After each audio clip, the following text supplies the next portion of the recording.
राज्य में अग्रणी बीज संस्था महाराष्ट्र राज्य बीज महामंडल यानी कि महाबीज अपना स्वर्ण महोत्सव मना रहा है।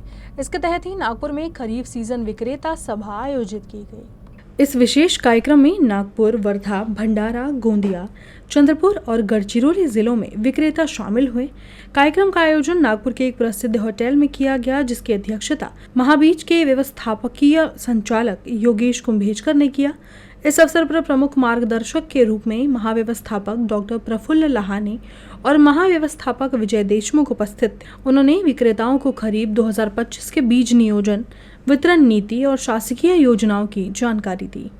जैविक खताचं महत्त्व हे अनन्यसाधारण महत्त्व आहे आणि प्रत्येक शेतकऱ्यांनी जैविक खत आणि ट्रायकोडर्मा वापरावं अशी माझी मनातून इच्छा आहे। कारण जे काही जैविक खतांचा वापर करतात त्यांचा रासायनिक खतं उचलण्यासाठी सुद्धा त्याचा उपयोग होतो। जसं PHB आहे तर फॉस्फेट हे जमिनीतलं जवळपास जास्तीत जास्त उचलण्याचं काम हे PHBचे जीवाणू करतात, रायझोबियमचे जीवाणू करतात। म्हणून शेतकऱ्यांनी जास्तीत जास्त जैविक खताचा आणि बुरशीनाशकातील ट्रायकोडर्माचा वापर करावा अशी माझी शेतकऱ्यांना नम्र विनंती आहे।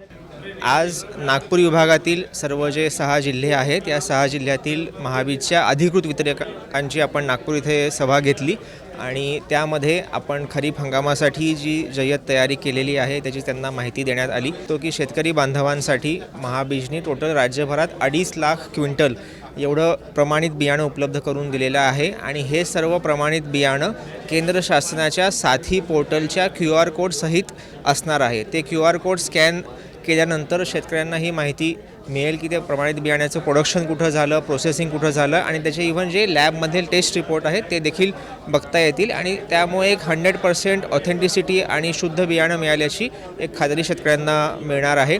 त्याचबरोबर जे जैविक खतांचे प्रोडक्ट आहेत महाबीजचे आणि ट्रायकोडर्मा हे जैविक बुरशीनाशक आहे, याचा देखील खूप चांगला अनुभव शेतकऱ्यांना येत आहे। तर त्याचा देखील सर्वांनी लाभ घ्यावा असं मी आवाहन करतो। केंद्र आणि राज्य शासनाच्या योजनांमधून जे शेतकरी बियाणं घेऊ इच्छितात तर त्यात राज्य शासनाचं जे MahaDBT पोर्टल आहे त्यावर त्यांनी अर्ज करावा असं देखील आवाहन करतो।